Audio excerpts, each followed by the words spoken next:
بسم اللہ الرحمن الرحیم واعتصموا بحبل اللہ جمیعا ولا تفرقوا صدق اللہ العظیم۔ برادران اسلام، اللہ رب العزت فرماتا ہے کہ اللہ کی رسی کو مضبوطی سے تھامو، فرقوں میں نہ پڑو۔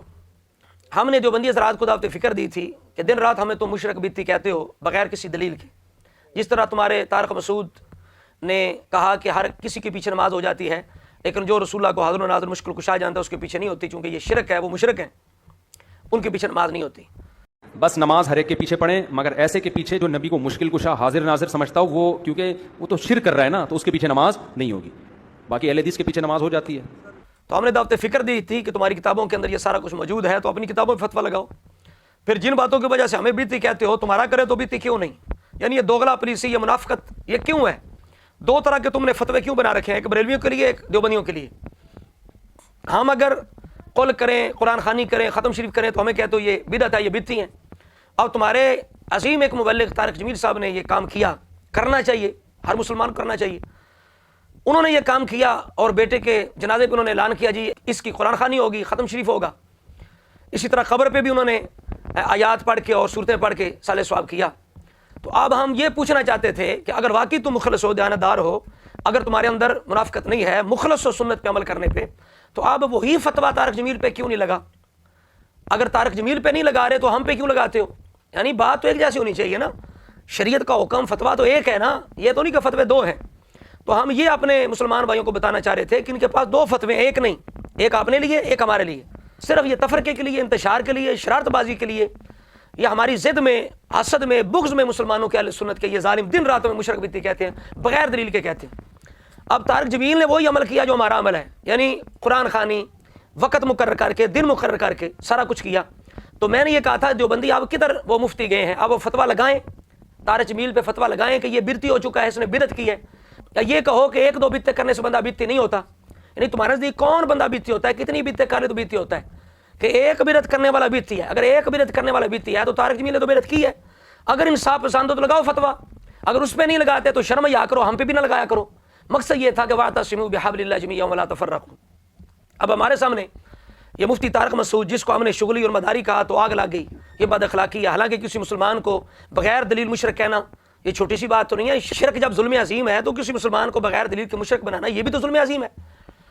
تو جب طارق مسعود بغیر دلیل کے ہمیں مشرک کر رہا ہے، وہ تمہیں بد اخلاقی ظلم نظر نہیں آ رہا ظالموں؟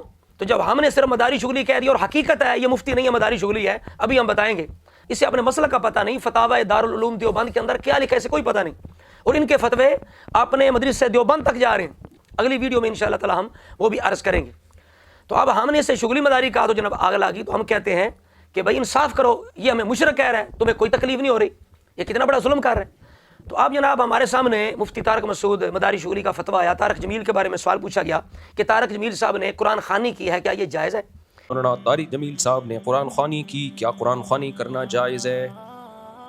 جائز نہیں ہے بھائی قرآن خوانی کرنا، ان کا بہرحال یہ ذاتی عمل ہے، حضرت مولانا طارق جمیل صاحب کا یہ ذاتی عمل ہے، وہ ہو سکتا ہے اس کو جائز سمجھتے ہوں، لیکن جتنے بھی مفتیان کے نام ہے، مسئلہ تو مفتیوں سے پوچھا جاتا ہے نا، اس لیے ان کے اس عمل کو لوگ حجت نہ بنائیں۔ باقی ان کی خیر غالب ہے، کسی بھی عالم کی ایک دو کوتاہیوں کو دیکھ کے یا ان کی ذاتی رائے کو دیکھ کر بدگمانیاں پھیلانا بھی ٹھیک نہیں ہے۔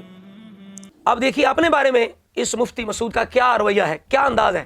اگر یہ عمومی طور پہ پوچھا جاتا نا کہ کچھ لوگ یہ قرآن خوانی کرتے ہیں، تیجا کرتے ہیں، چوتھا کرتے ہیں، یا ساتواں دسواں کرتے ہیں، تو فوراً کہتا ہے یہ بدعت ہے، بدعت ہے، کرنے والے بدعتی ہیں۔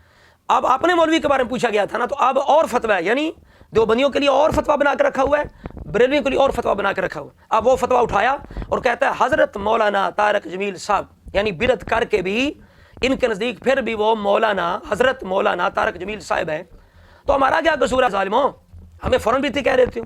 اپنا مولوی وہی بدعت کر رہا ہے جسے بدعت کہتے ہو، تو جناب کہہ رہے ہو حضرت مولانا طارق جمیل صاحب کا یہ ذاتی عمل ہے، ذاتی رائے کی وجہ سے بدگمانی نہیں کرنی چاہیے، ان کی خیریں غالب ہیں، ان کے عمل کو حجت نہ بناؤ۔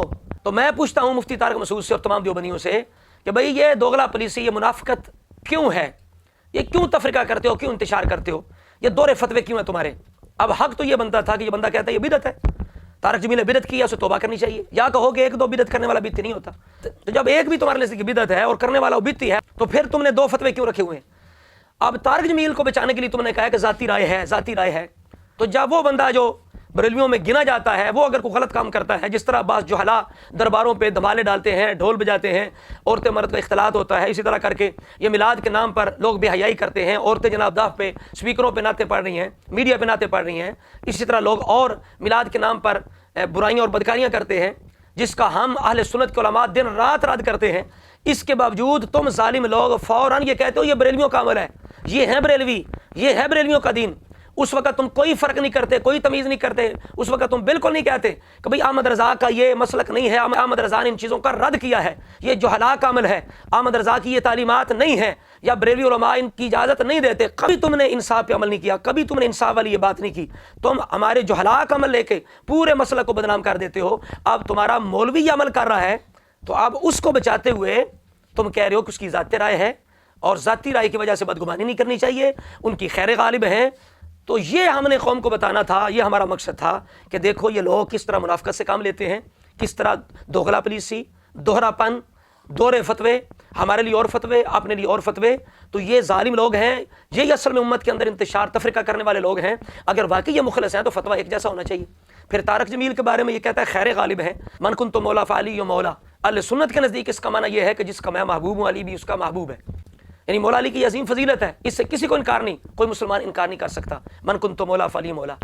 لیکن اس کا معنی اہل سنت کے نزدیک کیا ہے کہ رسول اللہ نے کہا جس کا میں محبوب ہوں علی بھی محبوب ہے۔ رافضی کہتے ہیں نہیں، اس سے مراد آقا ہے، سردار ہے، خلیفہ بلا فصل ہے۔ تو یہ معنی کس کا ہے؟ رافضیوں کا۔ اب تمہارے طارق جمیل نے رافضیوں والا معنی کیا، من کنت مولا فعلی مولا کا معنی رافضیوں والا کیا۔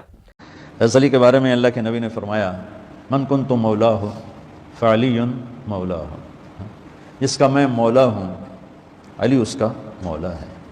اور یہاں مولا سے مراد دوست نہیں ہے، یہ ہم دوست کا ترجمہ کرتے ہیں آقا، سردار، جس کا میں سردار ہوں علی اس کے سردار ہیں۔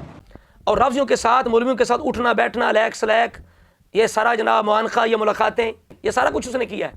یعنی اعتقاد میں بھی خرابی ہے، اس کے عمل میں بھی خرابی ہے۔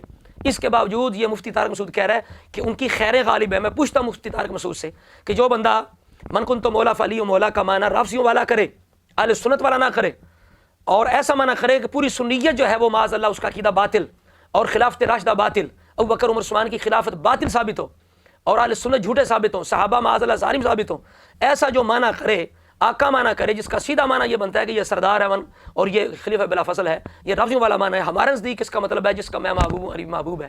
تو جو رافضیوں والا معنی کرے اور اہل سنت کے عقیدے کو باطل کرے اور رافضیوں سے بلا وجہ بغیر مجبوری کے ملاقاتیں رکھے اور ان سے دوستیاں یارانے لگائے، کیا وہ بندہ عملی فاسق نہیں ہے؟ ایسا بندہ اعتقادی فاسق نہیں ہے؟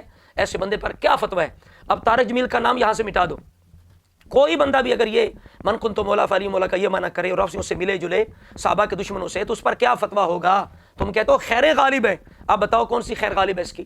محض تبلیغ کرنا یہ خیر ہے؟ تو تبلیغ تو دوسرے بھی کرتے ہیں، سب بعد مذاہب کرتے ہیں۔ اس وجہ سے کر کے یہ دیکھو، یہ ہے کہ ہاتھی کے دانت کھانے کی اور دکھانے کی اور، بغل میں چھری منہ میں رام رام، آدھا تیتر آدھا بٹیر۔ تو یہ ان کی پالیسی ہے، اور یہی ہمارا مقصود تھا لوگوں کو آپ کی حقیقت بتانا کہ یہ لوگ جو ہیں کتنے مخلص ہیں، کتنے دیانتدار ہیں، کتنے امانت دار ہیں، یہ کیا رسول اللہ کی اتباع میں، صحابہ کی اتباع میں یہ مخلص ہیں؟ قطعاً نہیں ہے۔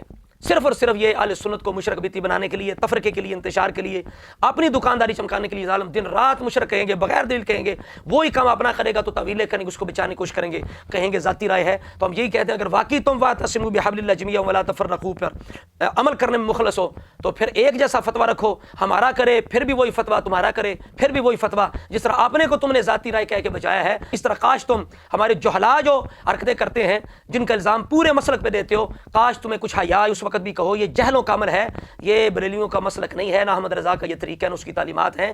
اللہ رب العزت کی بارگاہ میں دعا کرتے ہیں کہ اللہ تعالیٰ ہمارے سنی بھائیوں کو شریر لوگوں سے، تفرقہ بازوں سے محفوظ رکھے، اور مسلک اعلیٰ حضرت جو حقیقت میں مسلک اہل سنت ہے اور طریقہ اہل سنت، اس پہ ہمیشہ ہمیں قائم رکھے۔